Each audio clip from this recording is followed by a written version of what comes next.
Hey there, Sissy. I want you to find yourself. What kind of sissy are you? Let's explore the two types of sissy there is, and which one you are. Types of sissy men, the dreamers and the devotees. A sensual journey into submission, softness, and identity. There's a quiet revolution happening. It doesn't march in the streets or shout from podiums. It happens in bedrooms, behind drawn curtains, in secret text threads, or in front of softly glowing mirrors. A revolution of silk and blush, of surrender and self-love, of men shedding the armor the world forced them to wear and stepping into something softer, something more honest, something beautiful. This revolution has a name, Sissy. But not everyone wears that name the same way. Some wear it like a flower pinned to their chest. Others wear it like a collar. Some want to be adored. Others want to be broken down and rebuilt, piece by piece. In this world, two distinct paths often emerge. The sweet, self-guided dreamer and the submissive, obedience-thirsty devotee. And while they may both wear lace, what lies underneath is entirely different. Let's take our time. Let's explore them both. The dreamer.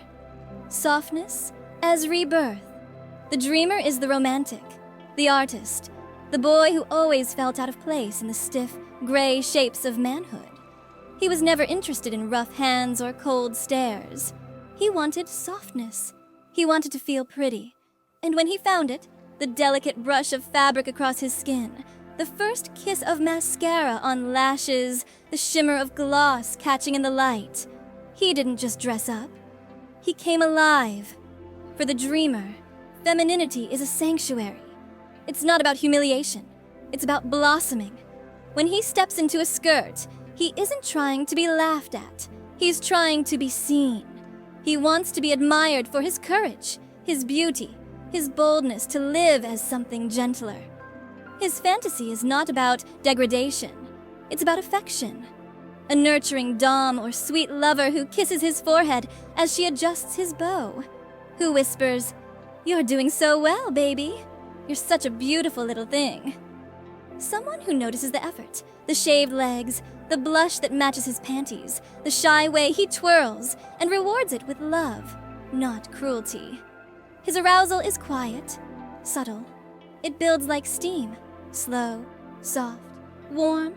It hums in the background as he paints his toes, curls his hair, or lies in bed wrapped in soft pink sheets, pretending he's the girl he was never allowed to be. For the dreamer, the ultimate thrill is being cherished in this form. Having someone say, "This is you, and you're breathtaking." Because for the dreamer, femininity is not a kink. It's a homecoming. The devotee, submission as worship. But for the devotee, things are different. Hotter, harder, darker. He doesn't want to become pretty on his own. He wants to be made pretty, forced into it, stripped of choice, and reshaped by a woman who knows exactly what he is. Weak, desperate, trainable. The devotee dreams of the command, the collar, the smirk of a dominant goddess who ties ribbons in his hair and says, "Good little sissy, you're learning your place." He doesn't want to be praised for being feminine, not yet. He wants to be reminded of how far he's fallen, of how far he still has to go, of how much work he needs to do to become the perfect little toy. For him, arousal is tangled with humiliation. It rises when she holds up a frilly dress and says, "This is what you'll wear today, because I said so." When she watches him stumble in heels, struggling and laughs. When she leaves him exposed, not because she doesn't care, but because she owns him. The devotee needs rules, ritual, tasks. She tells him to practice his curtsy, to edge 5 times without release, to send daily photos of his outfits, or record himself reading sissy affirmations aloud with flushed cheeks and trembling lips. But make no mistake, this isn't cruelty. This is art. The dom sees potential in her devotee. She sees the raw clay of a boy begging to be shaped, and slowly, painfully, beautifully, she sculpts him into a perfect submissive, a creature of lace and obedience. He may be embarrassed. He may cry. But deep down, he knows this is exactly where he belongs. Different paths, same desire. The dreamer and the devotee seem like opposites. One wants to be adored, the other wants to be controlled. One blushes under compliments, the other moans under commands. But they are two sides of the same silk coin. Both long to step outside the masculine expectations the world chained them to.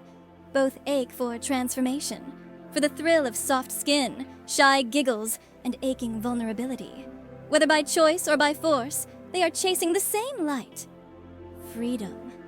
One calls it love. The other calls it worship. But both are kneeling in their own way at the altar of the feminine.